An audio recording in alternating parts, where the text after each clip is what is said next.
Never play fair in a game that everyone is cheating. Introduction: The illusion of fairness. From the moment you were old enough to understand right and wrong, you were given a simple formula for success. Work hard, be honest, play fair. It sounded noble, it felt right, and in a perfect world, it would be enough. But this is not a perfect world. Somewhere along the way, maybe in business, maybe in school, maybe in relationships, you started noticing something that didn't quite make sense. The people who cut corners seemed to move faster. The ones who bent the truth often got ahead. Those who understood how to work the system weren't just surviving, they were winning. And if you were paying close enough attention, you may have asked yourself a dangerous question. What game am I really playing? Because the truth is, there are always two games happening at the same time. The first is the one everyone talks about, the visible game. The rules are clear, the expectations are stated, the system appears structured and fair. Then there's the second game, the invisible one. This is the game of influence, perception, timing, and leverage. It's not written down, it's not taught in school, and most importantly, it's not played fairly. The people who understand this second game don't necessarily work harder than everyone else. They don't always have more talent, but they see what others ignore. They recognize patterns, they anticipate moves, and they position themselves in ways that give them an advantage long before the game even begins. Meanwhile, those who only follow the visible rules often find themselves frustrated, confused, and stuck, not because they lack ability, but because they're playing one game while everyone else is quietly playing another. This book is not here to tell you to become dishonest or unethical. It's here to wake you up. Because there's a difference between being a good person and being a naive player. Being good without awareness makes you vulnerable. Being fair without strategy makes you predictable. And in a competitive world, predictability is weakness. Never play fair in a game that everyone is cheating does not mean you should abandon your values. It means you must stop assuming that everyone else shares them. It means learning to see beyond appearances, question what you've been told, understand how power actually works. It means recognizing that fairness is often a luxury, not a guarantee. There are systems that reward compliance more than creativity. There are environments where honesty is used against you. There are situations where the rules are designed not to protect you, but to control you. And once you see that clearly, you have a choice. You can continue playing the game the way you were taught, hoping things will eventually work out. Or you can learn how the game truly operates and start making moves with intention. This book will guide you through that transformation. You'll begin to notice things you once ignored. You'll understand strategies that once seemed invisible. You'll develop a mindset that protects you from manipulation while positioning you for success. Because the goal is not to become ruthless. The goal is to become aware, strategic, and unshakable. By the time you finish this journey, you won't just see the game differently. You'll play it differently. And once that happens, you will never be easy to outplay again. Part 1.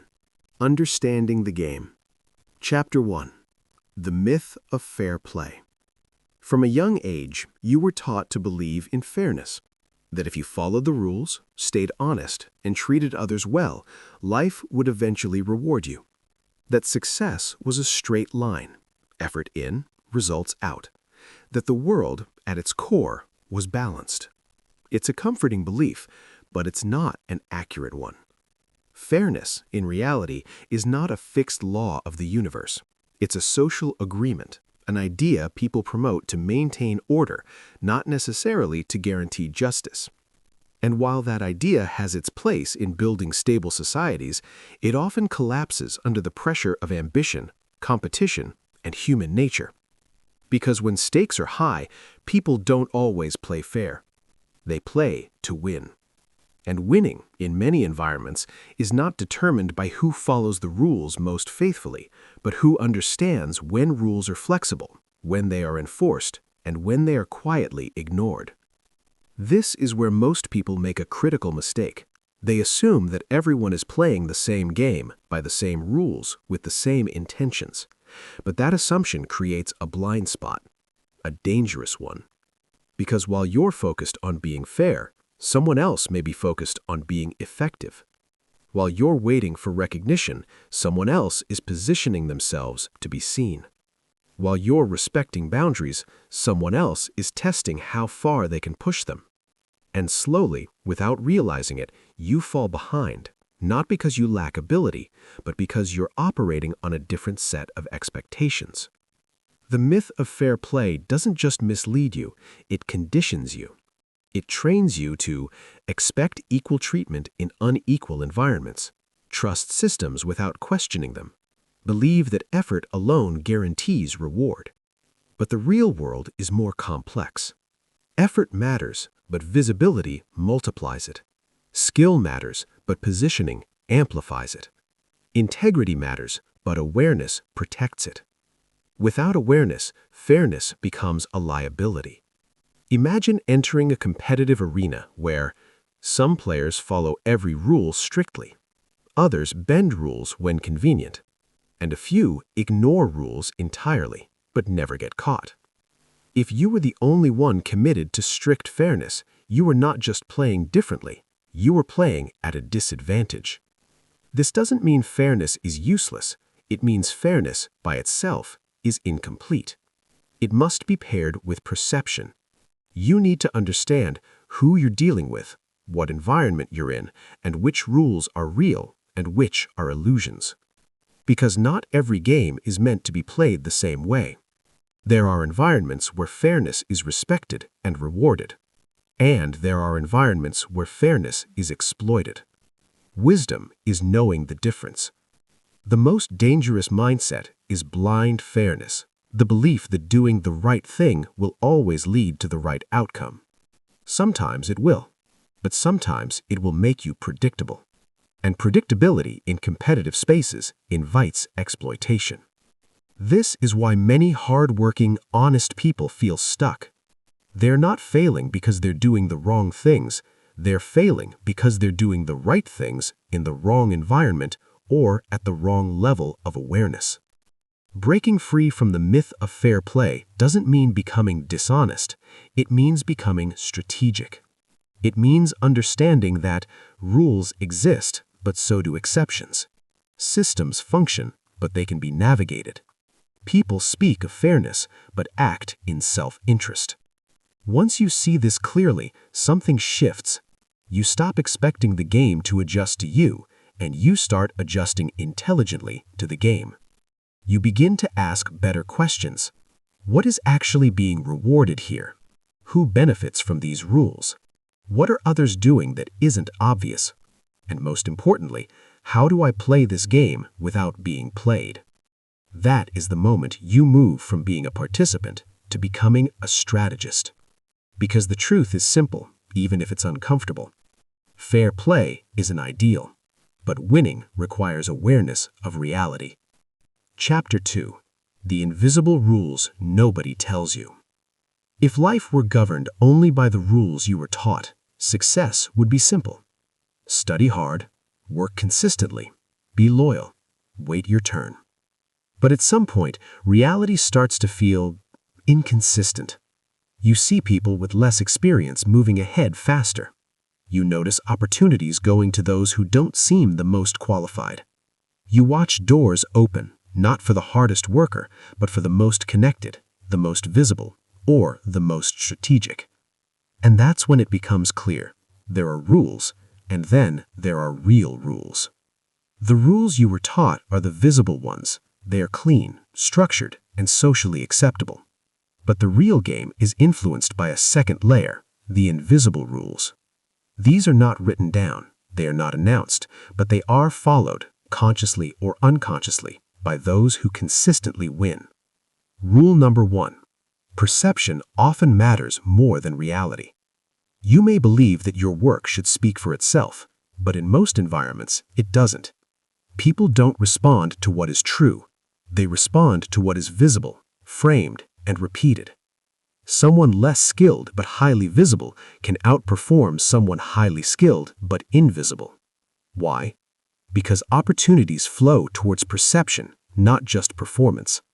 This is why personal branding matters, communication matters, presentation matters. It is not enough to be good. You must be seen as valuable. Rule number 2. Positioning beats effort.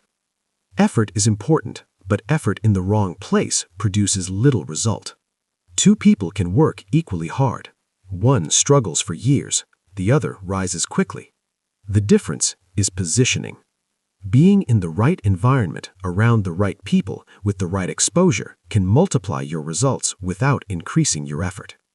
Invisible rule.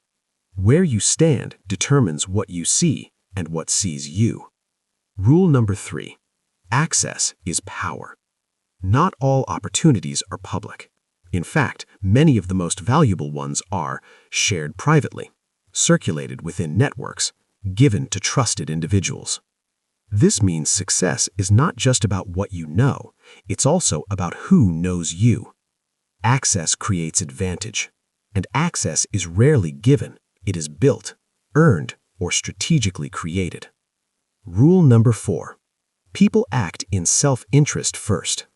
Most people won't say this out loud, but their actions reveal it. Decisions are often based on personal gain, convenience, risk avoidance, not fairness. This doesn't make people evil, it makes them human. But if you ignore this reality, you will constantly be confused by people's behavior. Invisible rule. Understand incentives and you understand actions. Rule number 6. Silence is a strategy. Not everything is meant to be shared. Many people talk too much. They reveal plans too early. They expose weaknesses. They seek validation instead of results. Meanwhile, strategic players move quietly, observe carefully, and act when the moment is right. In many situations, what you don't say protects you more than what you do. Rule number 7. Timing can outweigh talent. Being right at the wrong time often looks like failure. Being average at the right time can look like genius. Opportunities are tied to timing, market trends, social shifts, economic cycles. Those who understand timing don't just act, they wait, watch, and strike. The hidden pattern. When you step back, a pattern emerges. The visible rules teach you how to behave. The invisible rules determine who advances. And those who rise fastest are not always the strongest or the smartest. They are the ones who see both layers at once. A shift in awareness. Once you recognize these invisible rules, something changes. You stop taking everything at face value, expecting fairness by default, confusing effort with strategy. And you start observing patterns, thinking in layers, acting with intention. You begin to realize that success is not random. It is often the result of understanding dynamics that others ignore. Final thought. The game was never as simple as you were told, but it's not impossible either. Because once you see the invisible rules, you are no longer playing blindly. And in a world where most people are unaware, awareness itself becomes your greatest advantage. 3. Why honest people lose first. Honesty is one of the most respected virtues in society. It builds trust. It strengthens relationships. It creates stability. But in competitive environments, where stakes are high and intentions are mixed, honesty alone can become a disadvantage if it is not paired with awareness. This is a difficult truth to accept, because you were taught that honesty would protect you, that doing the right thing would naturally lead to the right outcome. But reality often tells a different story. The hidden disadvantage of honesty. Honest people tend to operate with a set of assumptions. Others will be truthful. Rules will be followed. Effort will be recognized. Fairness will be maintained. These assumptions create a sense of order, but they also create predictability. And in a competitive game, predictability can be exploited. Because while you are operating with transparency, someone else may be operating with strategy, concealment, and intent. Trust without verification. Honest individuals often extend trust easily. They believe words at face value. They expect consistency between what people say and what they do. But not everyone plays that way. Some people say what benefits them in the moment, withhold key information, present partial truths. If you trust without verifying, you give others the power to control your decisions. And by the time you realize it, the damage is already done. Playing straight in a strategic game. Imagine two players. One plays openly, showing every move. The other studies quietly, adapts, and chooses when to reveal. Who has the advantage? The honest player is not weak, but they are exposed. They show their intentions early. They reveal their plans too soon. They assume fairness will be returned. Meanwhile, the strategic player gathers information without giving much away. This imbalance creates a silent gap, and that gap is where honest people often lose first. Effort without positioning. Honest people believe in earning their success through hard work, and hard work is important, but effort alone is not always enough. If your work is not visible, not aligned with opportunity, not connected to influence, it can go unnoticed. While you're focused on doing more, others may be focused on being seen, being remembered, and being chosen. The fear of playing dirty. Another reason honest people fall behind is hesitation. They don't want to promote themselves too much, question authority, challenge unfair systems, take calculated risks. They fear being seen as arrogant, disrespectful, manipulative. So they hold back. But in doing so, they unintentionally limit themselves. Because the game doesn't reward silence, it rewards impact. When honesty becomes naivety. There is a critical difference between honesty with awareness and honesty without awareness. Honesty with awareness is strength. It is controlled, intentional, and protected. But honesty without awareness becomes naivety. It leads to oversharing, blind trust, misplaced loyalty. And in the wrong environment, those traits are not rewarded. They are used against you. The emotional cost. When honest people lose, it hurts more. Because they don't just lose opportunities, they lose belief. They begin to question, why am I being overlooked? Why do others succeed by doing less? Is being honest even worth it? This frustration can lead to two extremes, giving up completely or becoming something they're not. But there is a third path, a better one. The shift from honest to aware. The goal is not to abandon honesty, it is to upgrade it, to become observant instead of trusting blindly, strategic instead of purely reactive, selective instead of fully open.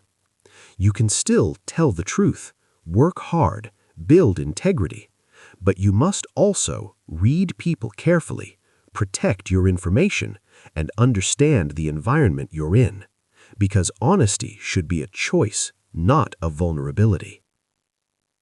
Rewriting the outcome. Honest people don't lose because honesty is weak. They lose because they were never taught the full game.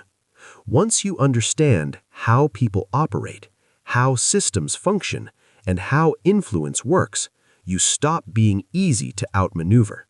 You don't need to cheat. You just need to see clearly and act wisely.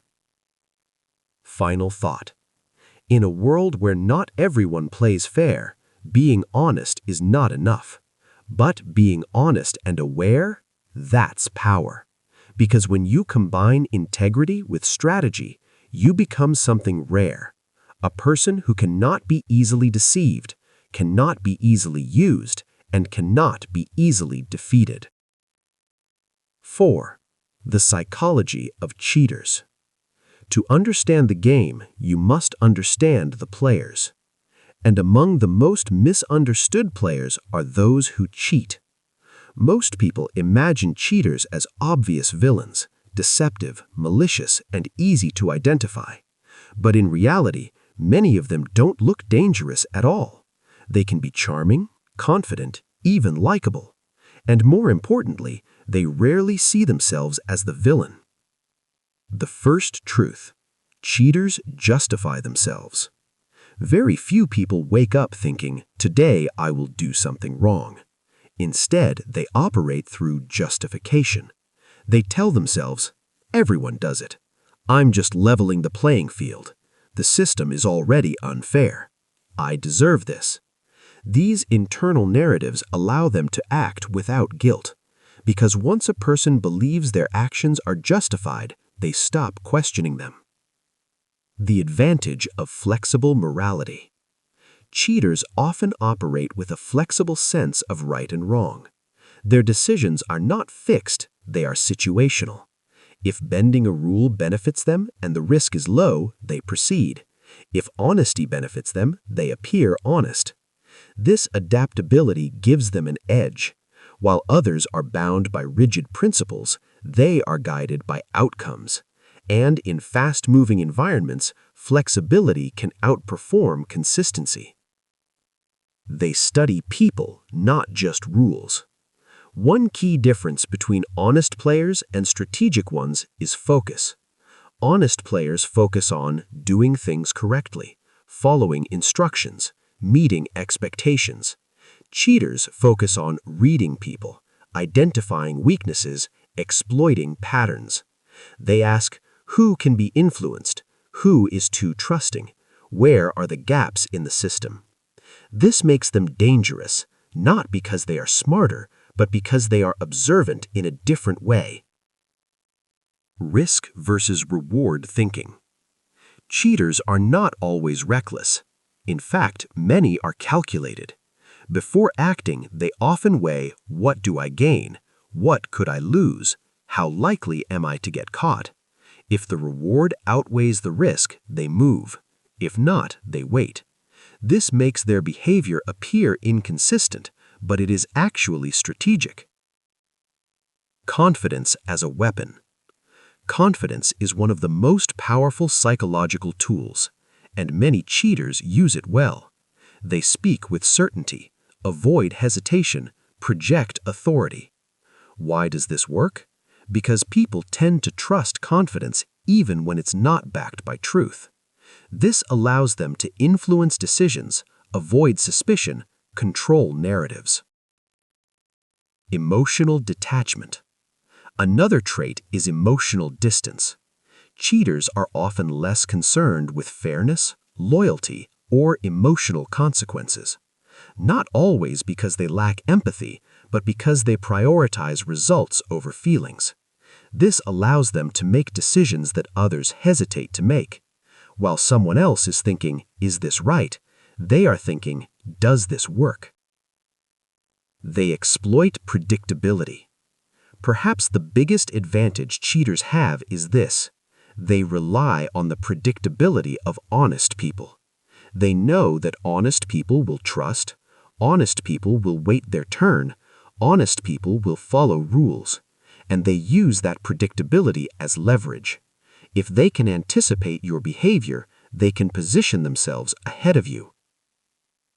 The hidden cost of cheating.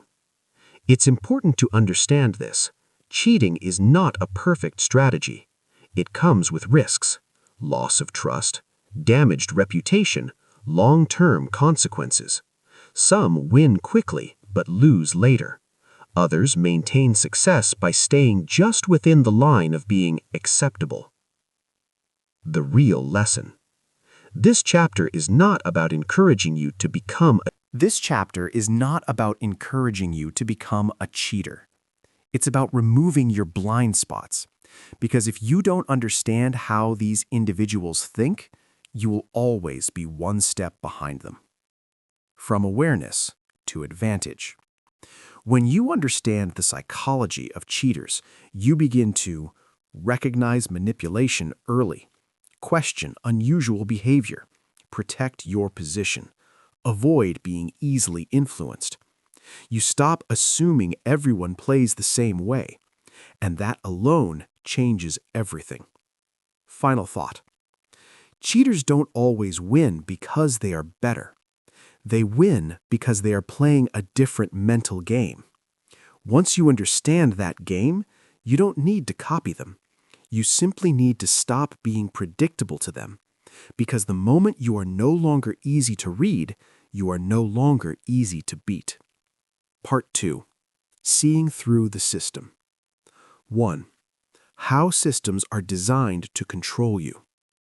Most people move through life believing that systems exist to help them. Education systems, corporate structures, financial institutions, social norms. On the surface, these systems appear to offer structure, opportunity, and order, and to a certain extent they do. But beneath that surface lies a deeper reality. Every system is designed first for stability, not for your freedom. The purpose behind the structure. Systems are created to manage large groups of people.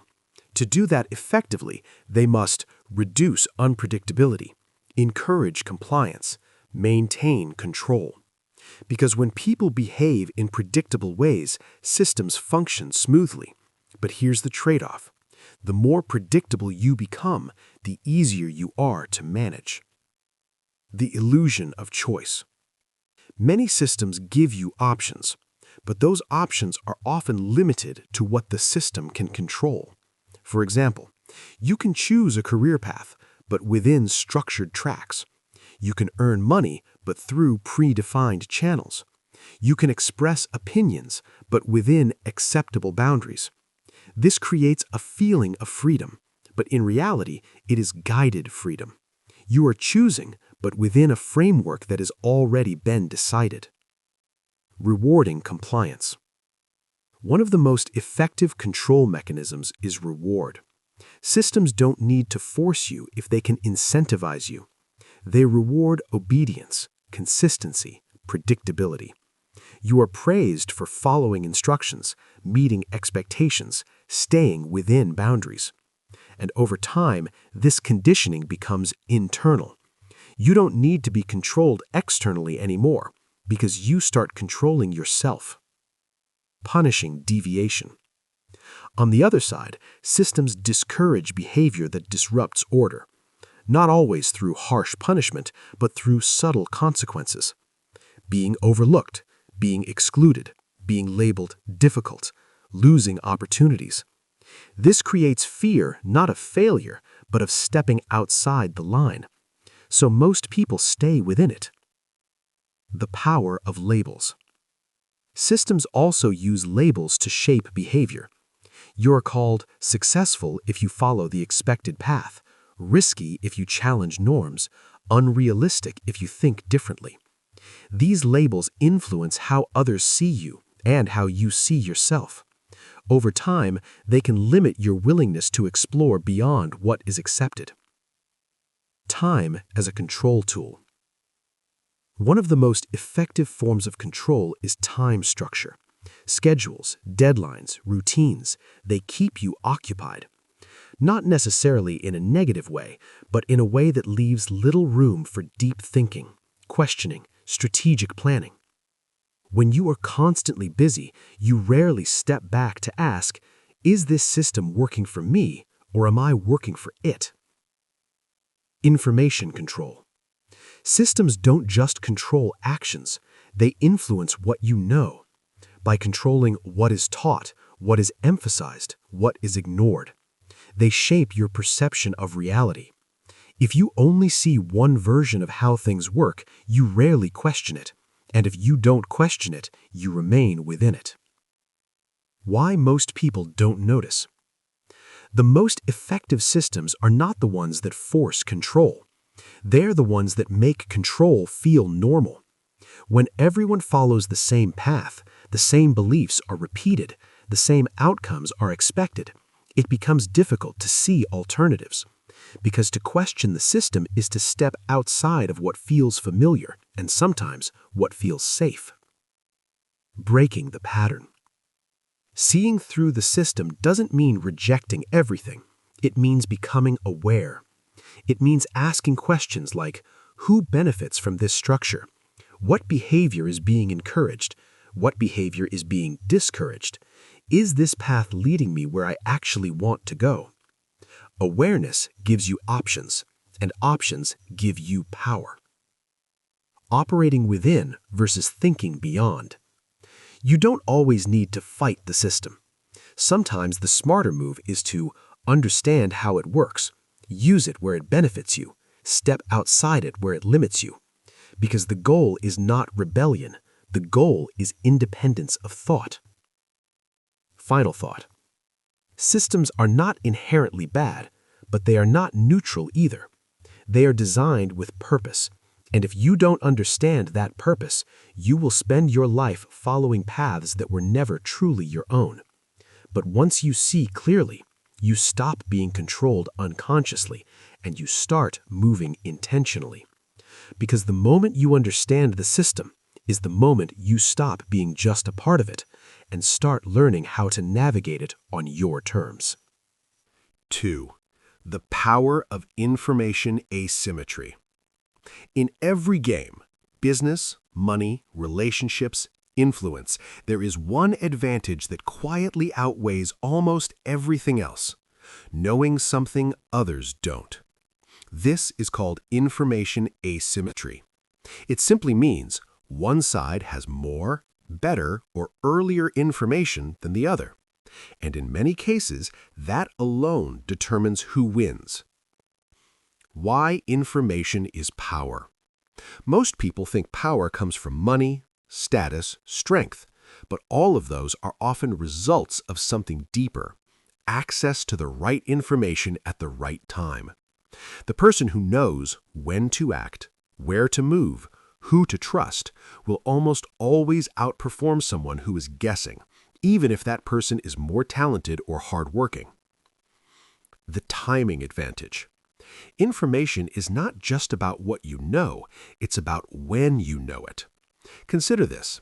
Knowing a trend early equals opportunity.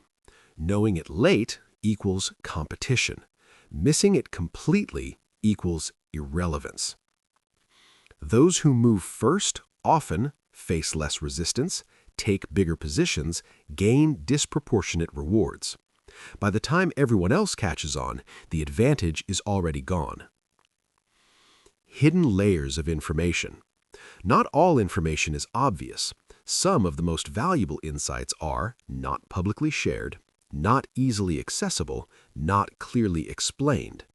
They exist in conversations behind closed doors, patterns most people ignore, experiences others haven't had. This creates layers: public information, what everyone sees; private information, what a few know; insight, what only the observant understand. The deeper you go, the greater your advantage. Why most people stay at the surface.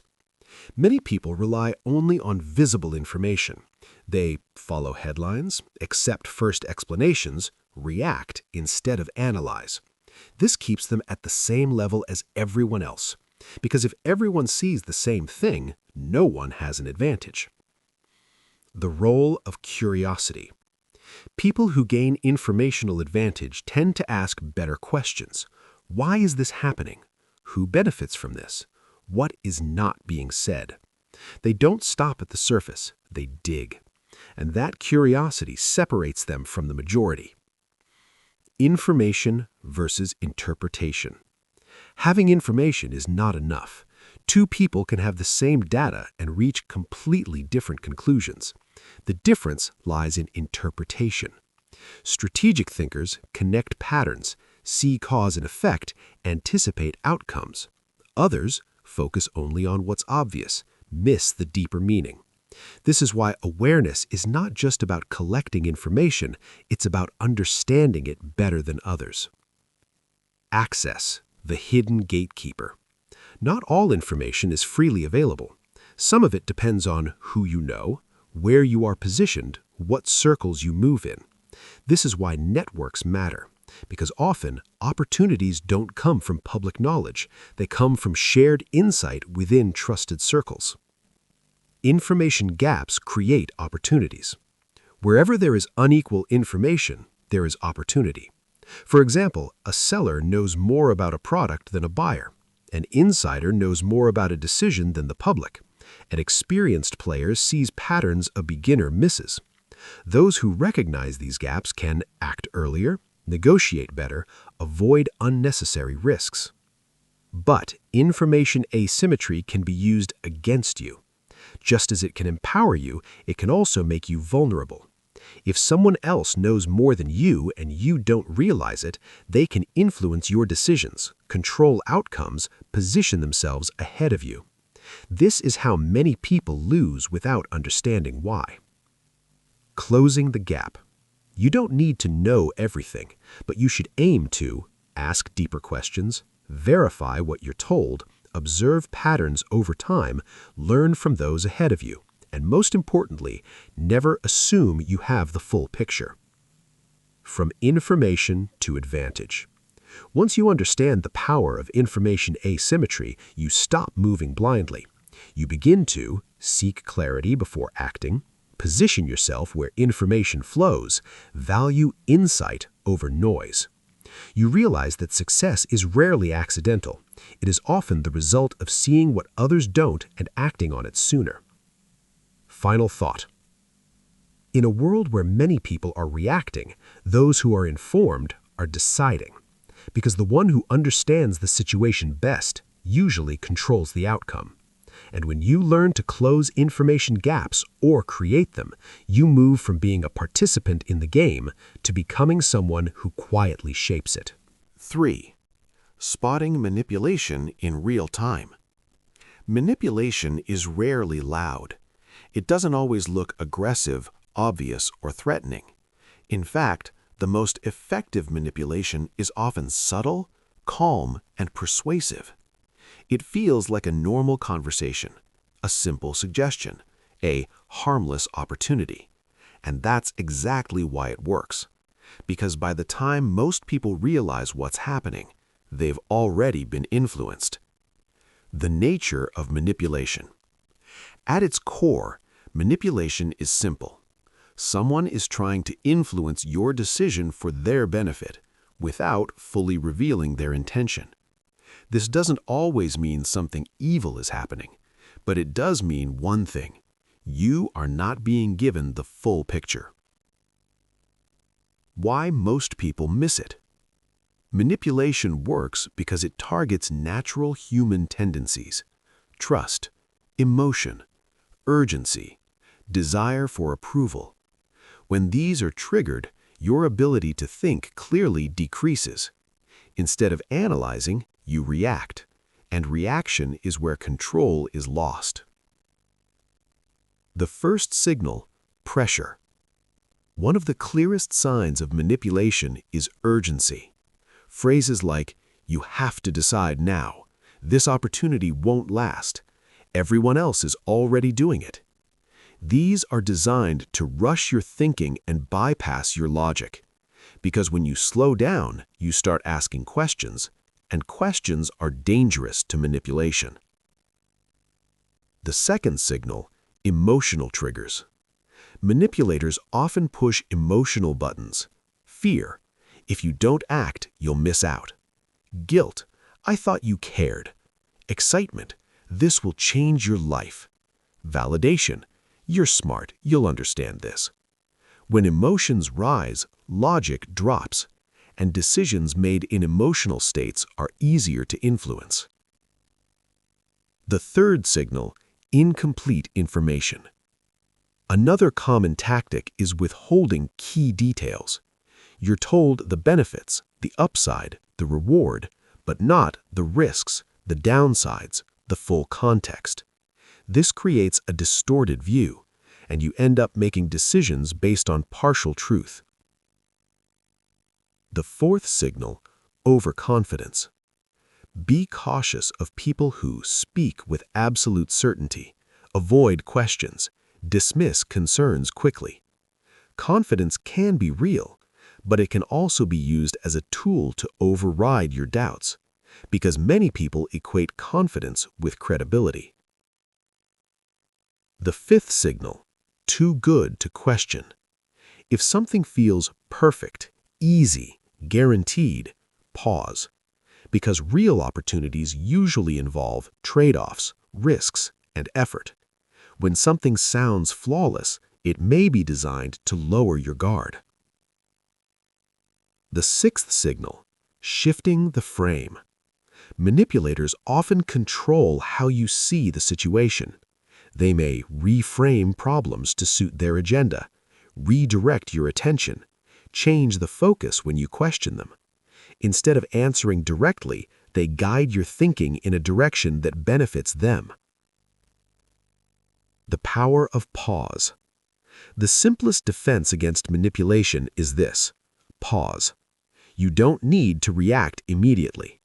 When you slow down, you regain control. You can ask, what am I being told? What is missing? Why is this being presented this way? Time creates clarity, and clarity breaks manipulation. Observation over reaction. Start observing instead of reacting. Watch for patterns in behavior, inconsistencies in words, hidden motives behind actions. The more you observe, the more you see. And once you see clearly, you become harder to influence. Trust your discomfort. Sometimes you can't explain it logically, but something feels off. Don't ignore that feeling.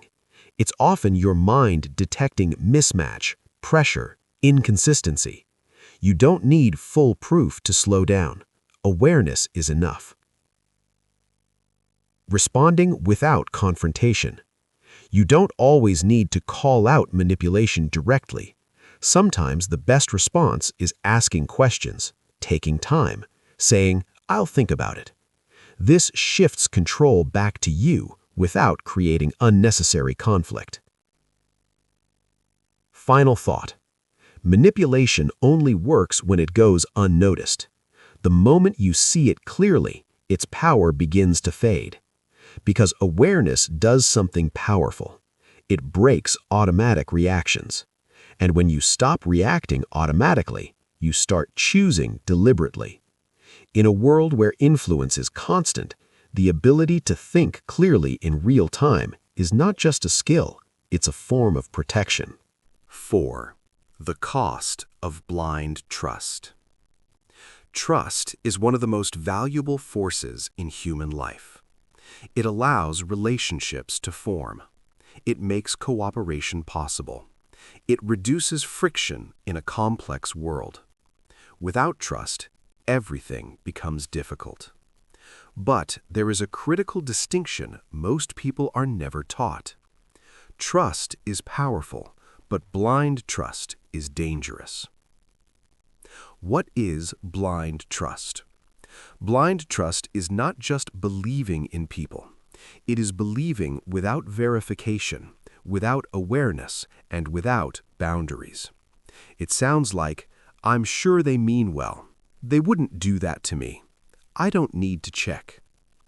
It feels comfortable, but comfort is exactly what makes it risky. Why people fall into it. Blind trust often comes from good intentions, wanting to believe in others, avoiding conflict, valuing loyalty, assuming shared values. It can also come from inexperience, emotional attachment, or desperation for opportunity. In those moments, questioning feels unnecessary or even wrong. So people don't question, and that's where problems begin. The illusion of safety. Blind trust creates a false sense of security. You feel protected because you believe someone has your best interest at heart. You assume transparency. You expect consistency. But if those assumptions are wrong, you were exposed without realizing it. How blind trust is exploited. People who understand human behavior know this. Trust reduces resistance. So, if someone gains your trust quickly, they gain easier access to your decisions, less scrutiny from you, more control over outcomes. This doesn't mean everyone intends harm, but it does mean that blind trust creates an opening, and not everyone will respect it. The hidden costs. The cost of blind trust is not always immediate. Sometimes it builds quietly over time. It can lead to lost opportunities. Trusting the wrong person may cause you to miss better options. Financial loss. Acting without verification can result in poor decisions. Emotional damage. Betrayal feels deeper when trust was unquestioned. Delayed awareness. You realize the truth too late after consequences have already unfolded. Trust versus assumption. There is a difference between trust based on evidence and trust based on assumption. Evidence-based trust is built over time. It comes from consistent actions, proven reliability, observed behavior. Assumption-based trust is instant. It is based on words, appearances, and emotions. And that is where most mistakes happen. The danger of overexposure. When you trust blindly, you often share too much, reveal plans too early, depend too heavily. This creates vulnerability, because information is power, and once it's given away without caution, you can't take it back. Healthy skepticism. Being aware does not mean becoming paranoid. It means developing healthy skepticism. That means asking questions without fear, verifying before committing, observing before trusting deeply. Skepticism is not negativity. It is protection. Trust as a process, not a shortcut. Trust should not be immediate. It should be built, layer by layer, through time, consistency, small tests of reliability. Because real trust is not declared, it is demonstrated. Balancing trust and awareness. You don't need to stop trusting people, but you do need to set boundaries, stay observant, keep a level of independence. Trust should never mean losing your ability to think critically. Learning from experience. Many people only understand the cost of blind trust after being burned. And while that experience is painful, it can also be valuable. Because once you learn to see patterns, recognize red flags, question without fear, you stop repeating the same mistakes. Final thought. Trust is not the problem. Blindness is. Because when you trust without awareness, you hand over control without realizing it. But when you combine trust with observation, you create something stronger. Trust that is earned, not assumed. Confidence that is informed, not blind. And in a world where not everyone plays fair, that difference can protect you from losses most people never see coming. Part 3. Rewriting your strategy. Success in life is rarely about effort alone. It's about how you think. And here lies a crucial distinction that most people never consciously make. Emotional thinking keeps you reactive. Strategic thinking keeps you in control. Understanding this difference is the foundation for rewriting your approach to the game. Emotional thinking, the default mode. Most people operate on emotion, often without realizing it. Common triggers include anger, reacting to perceived injustice; fear, avoiding risk or opportunities; excitement, chasing short-term gains; guilt, acting to appease others. When your decisions are guided by these impulses, you are reacting to the environment rather than shaping it. You respond to events instead of controlling them. You lose energy in the noise rather than directing it to what matters. The cost of emotional thinking. Relying on emotion has consequences. Overreacting, you make impulsive decisions and make mistakes. Chasing outcomes, you focus on results without planning the path. Predictability, others can anticipate your reactions. Burnout, energy is wasted in constant emotional spikes. Emotional thinking can feel natural, it's fast, intuitive, and easy, but in competitive environments, it often leads to losses and missed opportunities. Strategic thinking, the mastery mode. Strategic thinking is deliberate, calculated, and forward-looking. It focuses on observation, seeing patterns others ignore; assessment, understanding people, systems, and incentives; planning, mapping actions to desired outcomes; timing, acting when the moment offers maximum leverage. Strategic thinkers ask questions before acting. What are the consequences? What is the real motivation of others? Which actions create leverage for me? What can I control and what can I influence? They respond rather than react. Emotions as data, not drivers. The key to strategic thinking isn't eliminating emotions, it's using them wisely. Anger can signal boundaries being crossed. Fear can reveal risks that need attention. Excitement can highlight high potential opportunities. But emotions become data points, not the decision-making engine.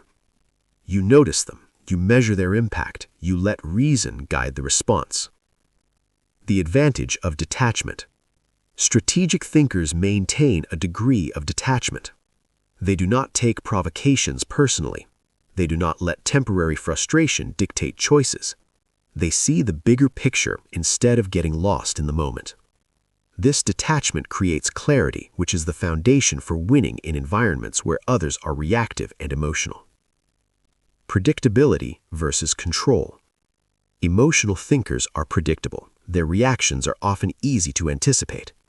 Strategic thinkers are harder to read. Their moves appear deliberate, often create leverage, exploit timing and positioning.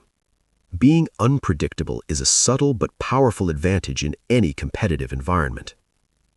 Shifting from emotional to strategic thinking. To move from emotional to strategic thinking, start with awareness. Notice when emotions are influencing decisions. Pause. Create a mental buffer between stimulus and response. Evaluate. Ask, what is the best outcome and how do I achieve it? Act with intention. Let reasoning guide the action, not impulse. Over time, this creates habits of strategic foresight, turning reactions into planned moves. Examples in real life. Business. Instead of reacting angrily to competition, a strategic thinker analyzes weaknesses and positions for advantage. Investing. Instead of panic selling during a drop, they assess trends, risks, and opportunities. Social dynamics. Instead of immediately confronting someone, they gather information and influence subtly. In each case, emotional thinking leads to losses, while strategic thinking creates leverage. Final thought. The world rewards strategy, not emotion. Emotions will always be present, they are natural, but the people who consistently succeed are those who let emotions inform but not drive their choices. By moving from emotional reactions to strategic decisions, you stop being predictable, increase your influence, and create opportunities where others see obstacles. In short, you stop playing the game unconsciously and start playing it on your terms. 2. Playing smart without losing yourself. As you begin to understand the game, its hidden rules, its manipulation, its unfair advantages, there is a natural risk that comes with this awareness. You might start to think, do I have to become like them to win? More aggressive, more deceptive, more ruthless. But here's the truth most people miss. You don't need to lose yourself to play smart. In fact, the strongest position you can reach is this: being strategic without sacrificing your core values. The false choice, Many people believe there are only two options: be honest and get left behind, be ruthless and get ahead. But this is a false choice. There is a third path.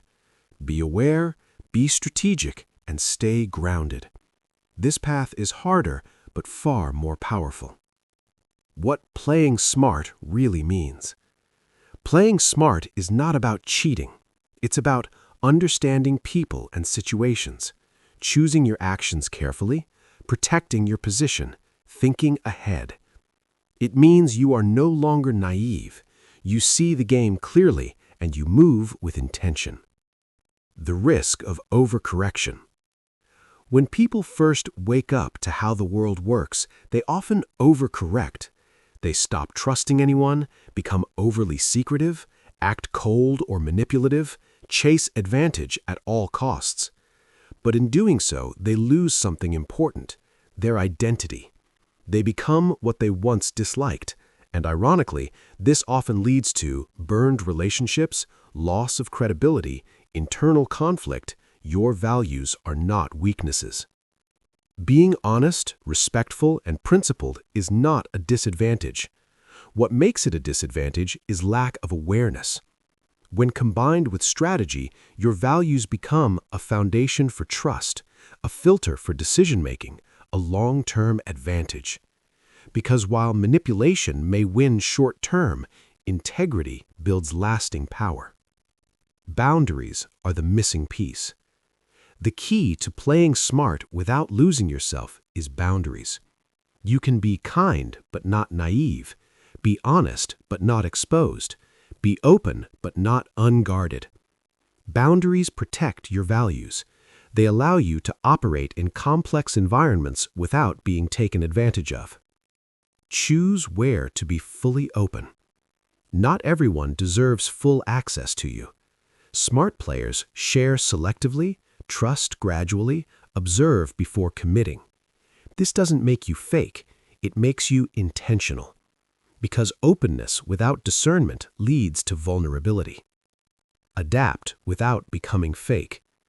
There's a difference between adapting and pretending. Adapting means adjusting your behavior to the environment, communicating effectively with different people, choosing the right approach for the situation. Pretending means becoming someone you're not, acting against your values, losing your sense of self. The goal is to adapt, not to disappear. Long-term wins versus short-term wins. Many people who play dirty win quickly, but they often lose trust, reputation, stability. Smart players think long-term. They ask, will this decision still benefit me later? Does this align with who I want to become? Because real success is not just about winning once, it's about sustaining your position without self-destruction. The power of self-control. One of the biggest signs of intelligence in the game is restraint.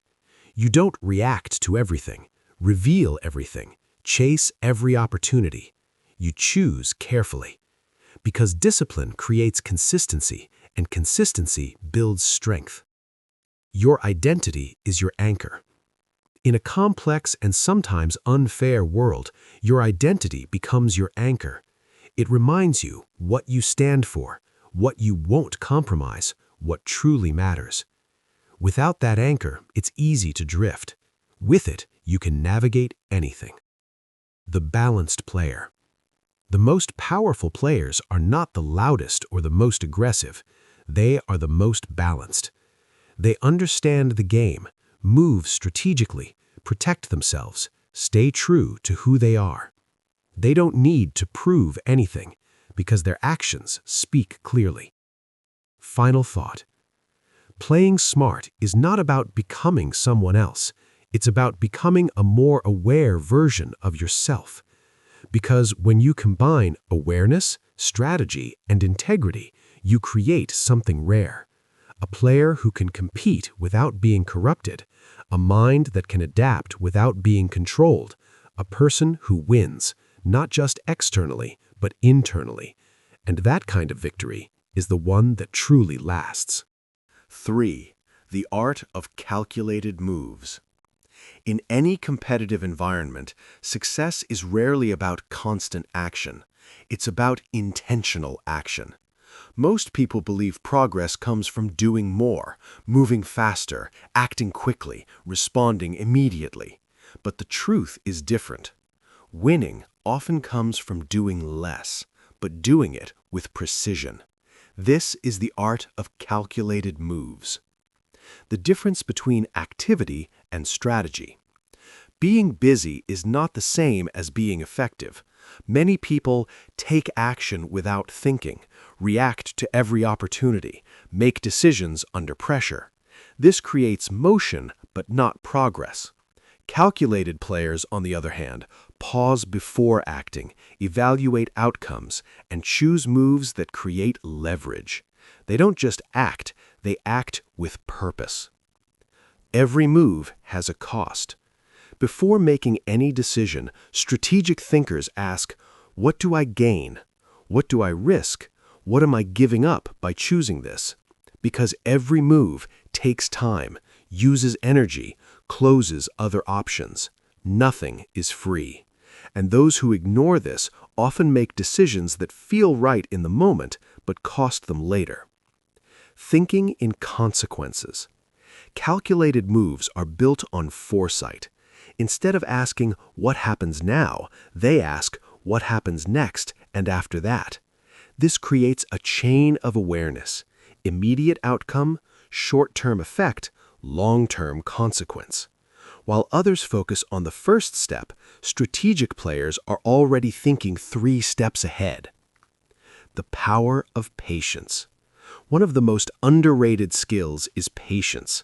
Not passive waiting, but active patience.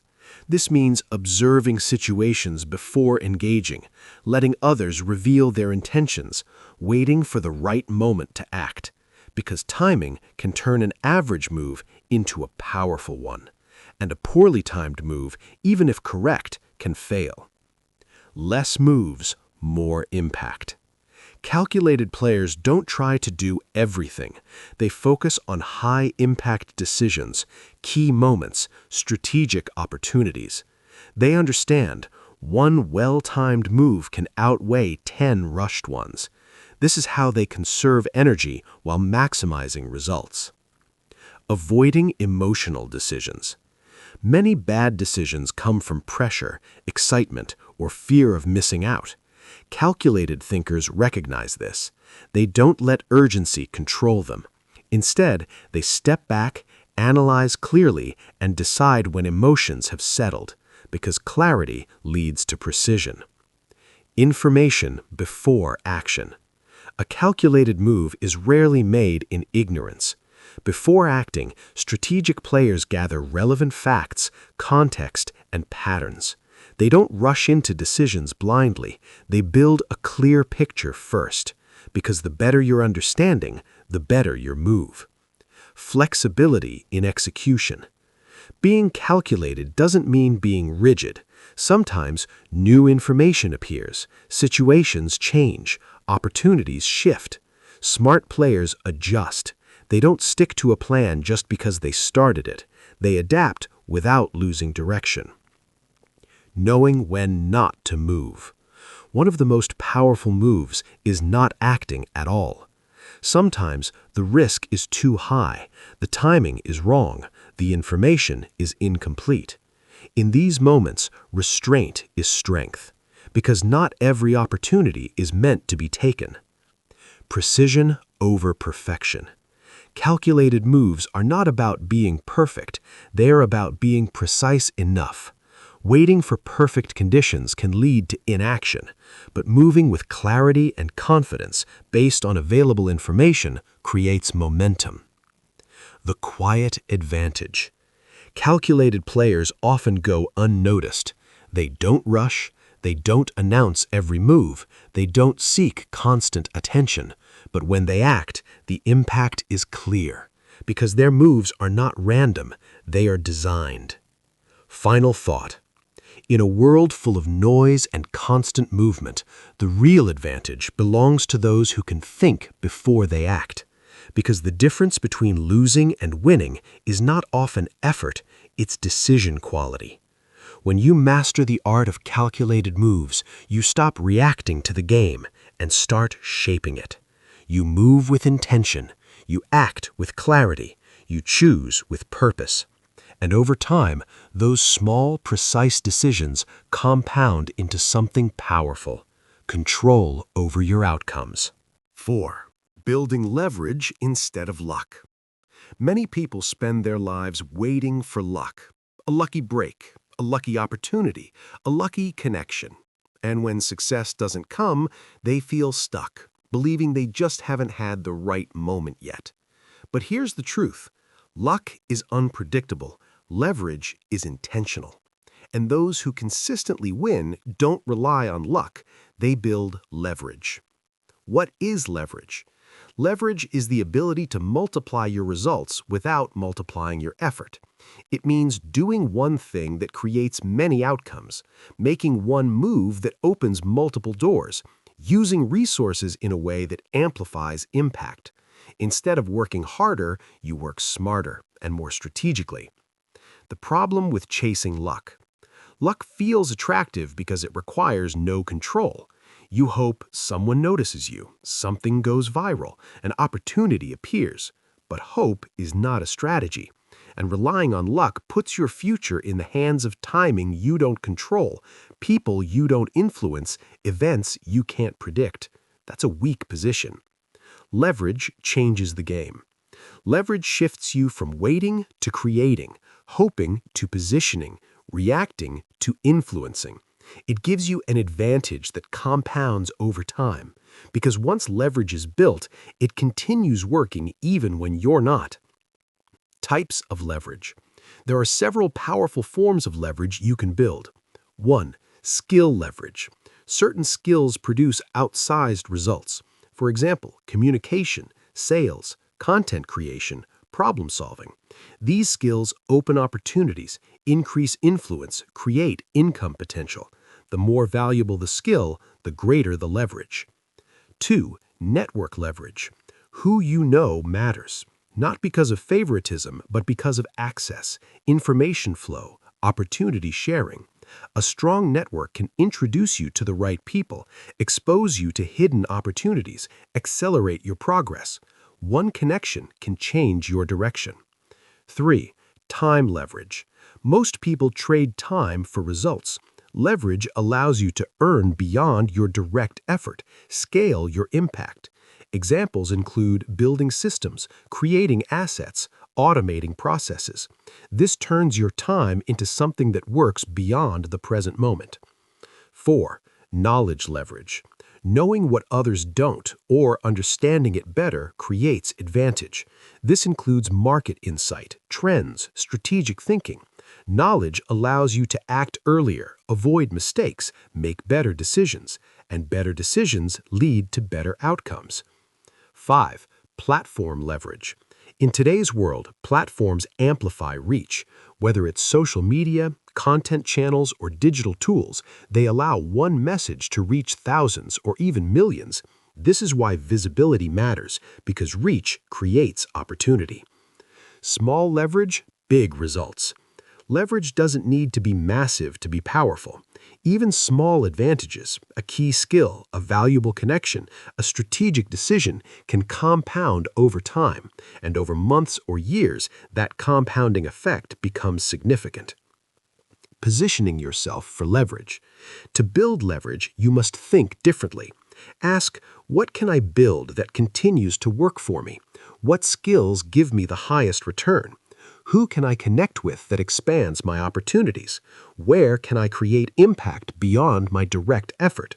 These questions shift your focus from effort to effectiveness. Leverage versus effort. Effort alone has limits. You can only work so many hours. You can only do so much on your own. Leverage removes that ceiling. It allows one action to multiple outcomes, one decision to long-term benefits. This is how progress accelerates. The patience factor.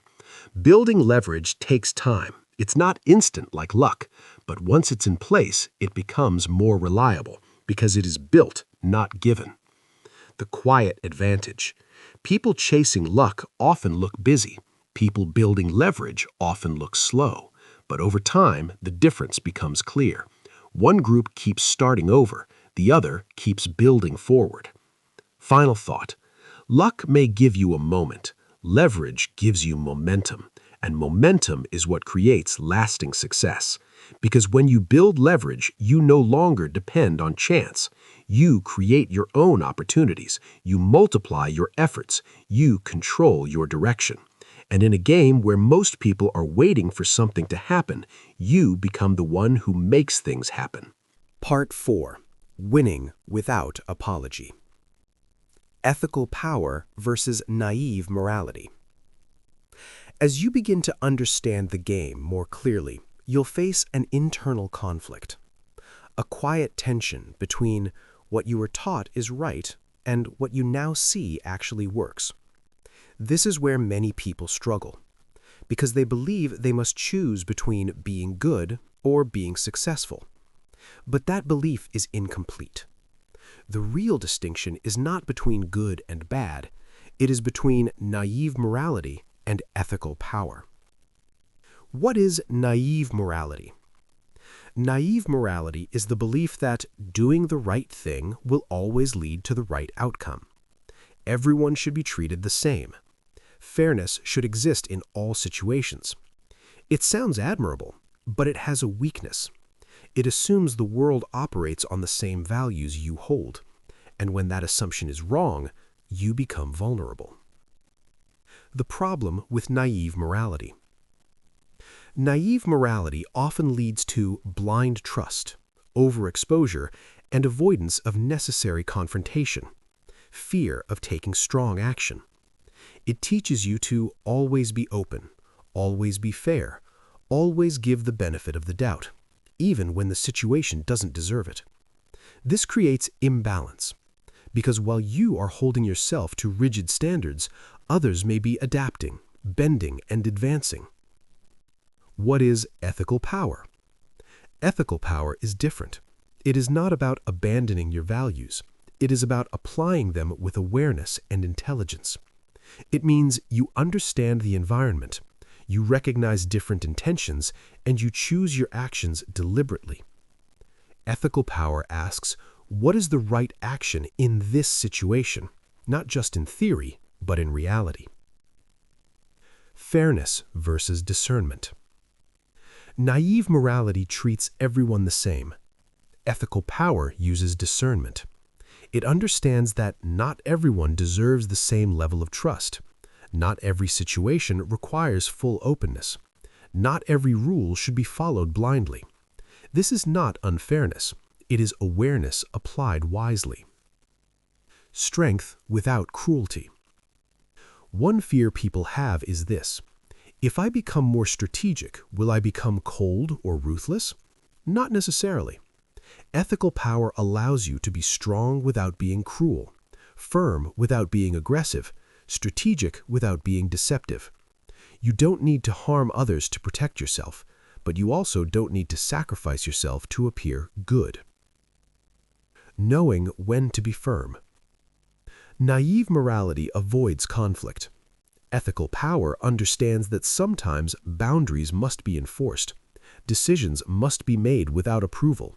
Unfair situations must be challenged. Being overly passive does not make you good. It makes you easy to overlook or exploit.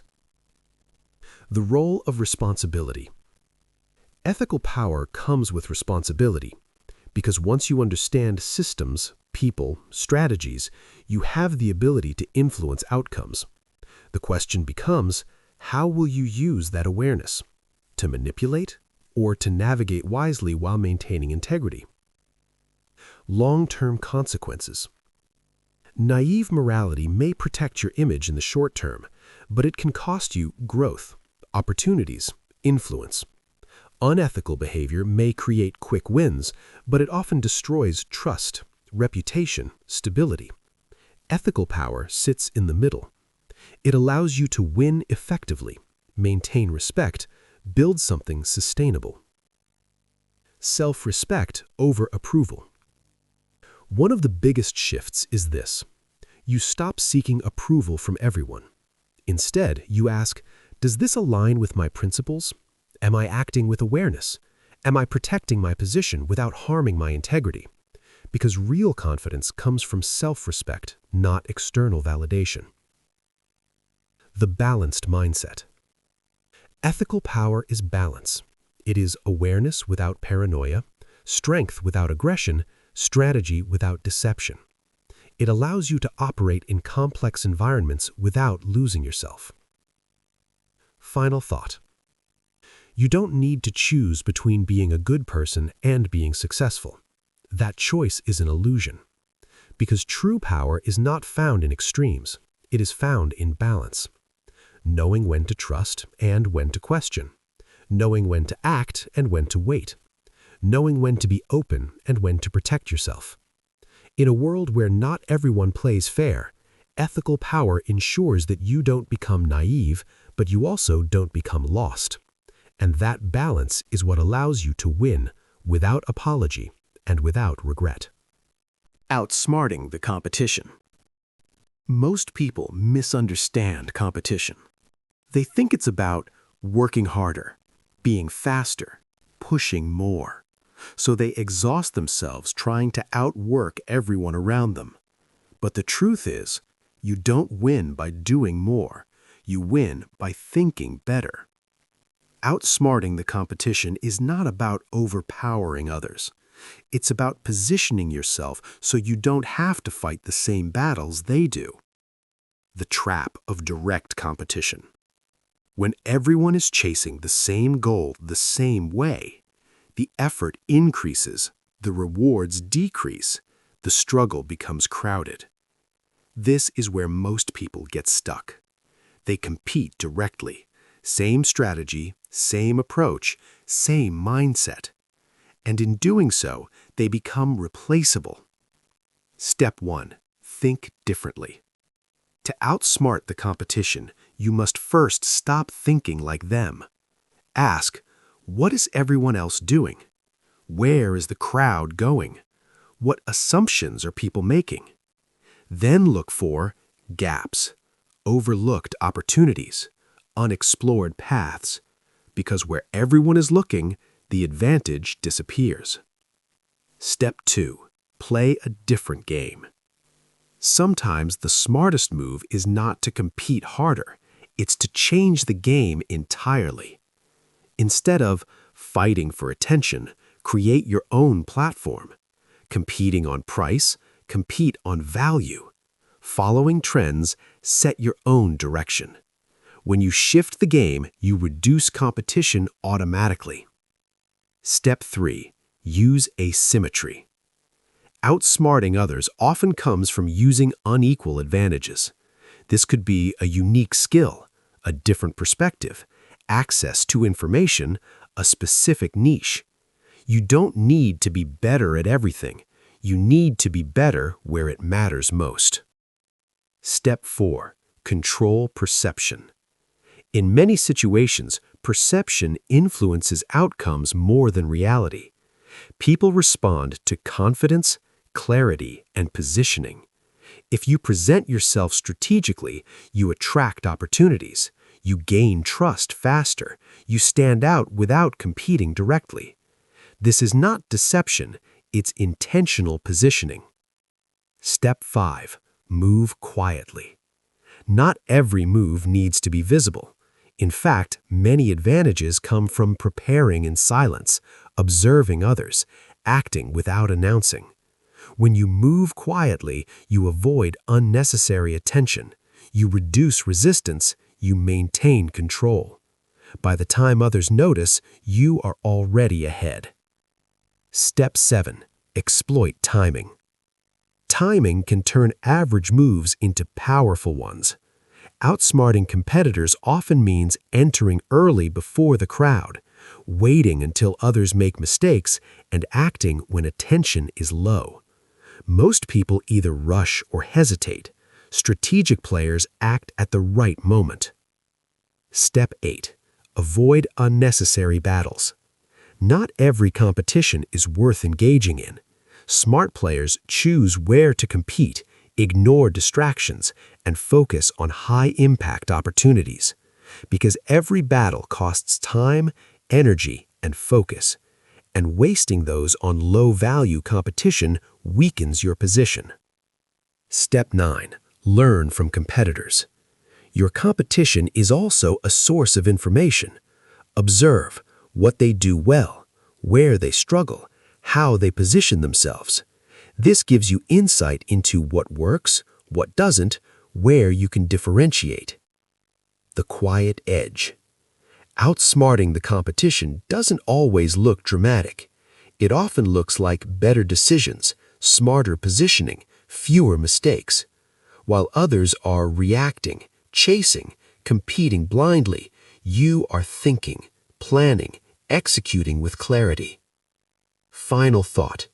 You don't need to be the strongest to win. You don't need to be the fastest either. You need to be the one who understands where the real game is being played, what others are missing, and how to position yourself intelligently. Because in the end, competition is not just about who works the hardest. It's about who sees the game differently and plays it smarter. 3. Silence, timing, and precision. In a world where everyone is talking, reacting, and rushing, power often belongs to those who do the opposite. They don't announce every move. They don't react to every situation. They don't act just because others are acting. Instead, they rely on 3 quiet advantages: silence, timing, and precision. Master these, and you move from being just another player to someone who controls outcomes with minimal effort. Silence, the power of what you don't say. Most people underestimate silence. They feel the need to explain everything, share every plan, respond to every comment. But silence is not weakness. It is control. When you remain silent, you observe more, you reveal less, you avoid unnecessary conflict, and most importantly, you give others space to reveal themselves. People often expose their intentions, their weaknesses, their strategies, not because you forced them, but because you didn't interrupt them. Information control. Every time you speak, you give away information about your thinking, your plans, your emotions. Strategic players understand this. They share what is necessary, when it is useful, with the right people. Nothing more. Because information, once released, cannot be taken back. Silence as a filter. When you don't respond immediately, you see who becomes impatient. You see who pressures you. You see who respects your space. This tells you more about people than their words ever could. Timing. Acting at the right moment. Timing is often the difference between success and failure. The same action can succeed at the right time, fail at the wrong time. Many people struggle because they act too early, act too late, act under pressure. Strategic players wait for clarity, opportunity, advantage. They don't just act, they act when it matters most. The discipline to wait. Waiting is not easy, especially when others are moving fast, opportunities seem urgent, pressure is high. But patience creates advantage, because while others rush, mistakes happen, weaknesses appear, information becomes clearer, and when the moment is right, you move with confidence. Precision, doing exactly what is needed. Precision means doing the right thing in the right way at the right time. Nothing extra. Many people overdo, overreact, overcomplicate. Precision removes waste. It focuses on impact over effort. Less action, more effect. Precision is not about doing more, it's about doing what works. One precise action can solve a problem, create an opportunity, shift a situation, while 10 unfocused actions create confusion. Combining the three. Individually, silence, timing, and precision are powerful, but together they become unstoppable. Silence helps you observe and gather information. Timing helps you choose the perfect moment. Precision ensures your action creates maximum impact. This combination creates efficiency and control. Why most people miss this? Because it goes against instinct. Most people talk when they should listen, rush when they should wait, act without clarity, and in doing so, they weaken their position. The calm advantage. When you master these principles, something changes. You become less reactive, more observant, more deliberate. Others may see you as quiet or slow, but in reality, you are calculating. Final thought. You don't need constant action to win. You need intentional action. Speak less, observe more. Wait for the right moment. Act with precision. Because in a noisy and reactive world, the quiet, patient, and precise player often has the greatest advantage. And when you move this way, you don't just play the game, you control it. 4. When to break the rules and when not to. Rules are everywhere. In business, in society, in relationships. They guide behavior, create order, and set expectations. But here's the reality most people never question.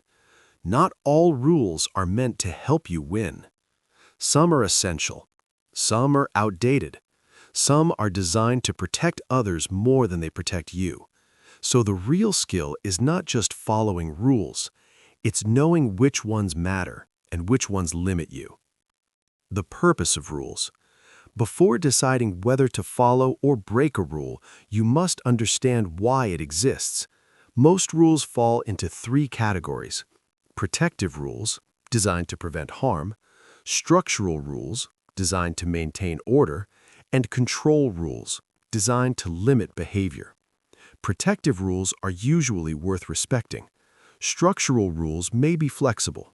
Control rules often need to be questioned. The risk of blind obedience. Many people follow rules without thinking. They assume rules are always right, authority is always correct, and compliance guarantees reward. But blind obedience can lead to missed opportunities, limited growth, and unnecessary restriction. Because if a rule is flawed, following it perfectly won't lead to success. The danger of reckless rule breaking. On the other side, some people reject rules entirely. They break rules impulsively, ignore consequences, act without strategy. This is not intelligence, it's short-term thinking, because breaking the wrong rule can damage your reputation, close important doors, or create long-term problems. The strategic approach. Smart players don't blindly follow rules. They don't blindly break them either. They evaluate. They ask, what is the purpose of this rule? Who benefits from it? What happens if I follow it? What happens if I don't? This creates clarity, and clarity leads to better decisions. When to follow the rules.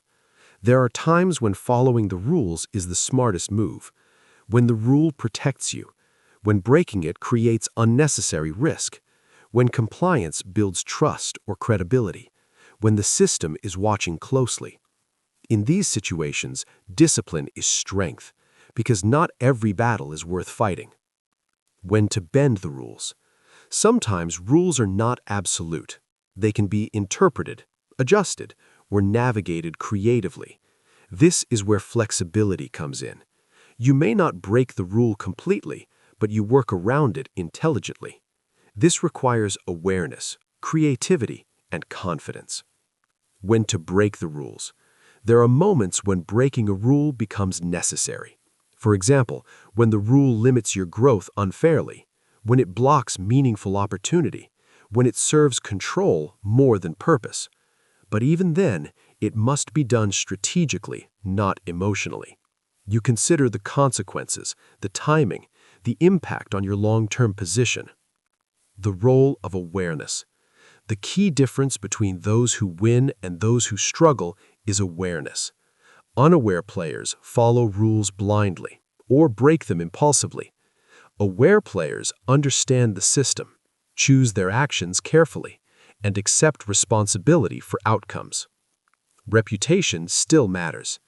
Even when you bend or break rules, perception matters. If you damage trust, appear unreliable, or create unnecessary conflict, you weaken your position. Smart players protect their reputation while navigating the system. Calculated risk. Breaking rules always involves risk. The question is not whether there is risk, it's whether the risk is worth it.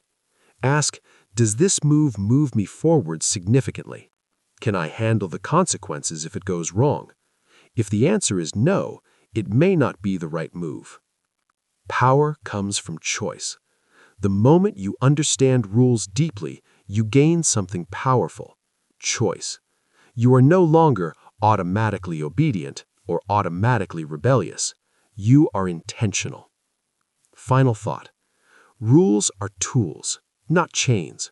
They can guide you, but they can also limit you. The goal is not to follow every rule, and it's not to break every rule. It's to understand them well enough to decide which ones protect you, which ones serve you, and which ones you must outgrow. Because in a game where not everyone plays fair, the smartest players are not the ones who obey blindly. They are the ones who think, evaluate, and choose wisely. Conclusion: becoming untouchable. At the beginning of this journey, you were introduced to a hard truth. The game is not always fair. Not everyone plays by the rules. Not every system is designed for your benefit. Not every opportunity is as it appears. And for many people, this realization feels unsettling because it challenges everything they were taught. But for you, it should feel different. It should feel like clarity. What untouchable really means. Becoming untouchable does not mean being invincible, having unlimited power, never facing challenges. That's an illusion. Instead, it means something far more practical and far more powerful. You cannot be easily manipulated. You cannot be easily outplayed. You cannot be easily controlled, because you see the game for what it is. From blind player to aware strategist. Before, you may have reacted without thinking, trusted without verifying, followed without questioning. Now you understand the visible rules and the invisible ones, the difference between fairness and reality, the importance of timing, positioning, and leverage. You no longer move blindly, you move intentionally. The power of awareness. Awareness is your greatest advantage. It allows you to recognize manipulation early, read situations more clearly, understand people beyond their words. While others are caught in confusion, you see patterns. And once you see patterns, you begin to anticipate outcomes. Control without force. You don't need to dominate every situation. You don't need to prove yourself constantly, because real power is quiet. It comes from knowing when to act, knowing when to stay still, knowing what truly matters. This is control, not over others, but over yourself and your decisions. You choose your moves. You are no longer pressured into rushed decisions, influenced by every opinion, distracted by every opportunity. You choose where to focus, when to act, who to trust. That level of control changes everything. Respecting the game without being consumed by it. One of the most important lessons is this: you can understand the game without being consumed by it. You don't need to manipulate constantly, distrust everyone, chase every advantage, because that leads to exhaustion. Instead, you stay aware, stay strategic, stay grounded. The inner advantage. Becoming untouchable is not just external, it is internal. You gain clarity, confidence, emotional control.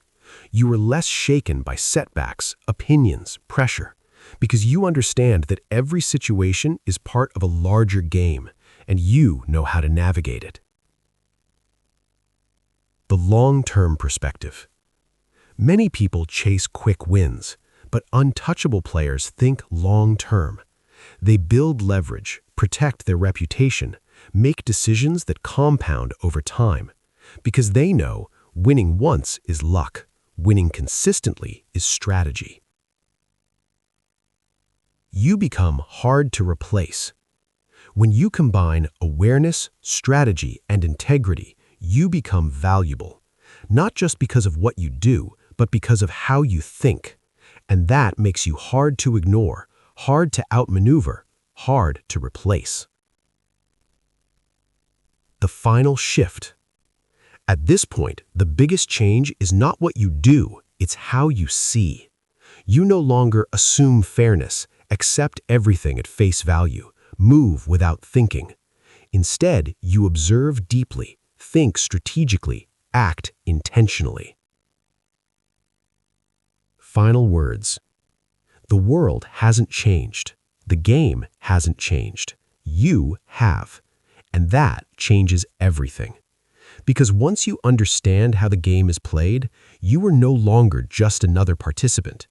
You are aware, you are prepared, you are in control.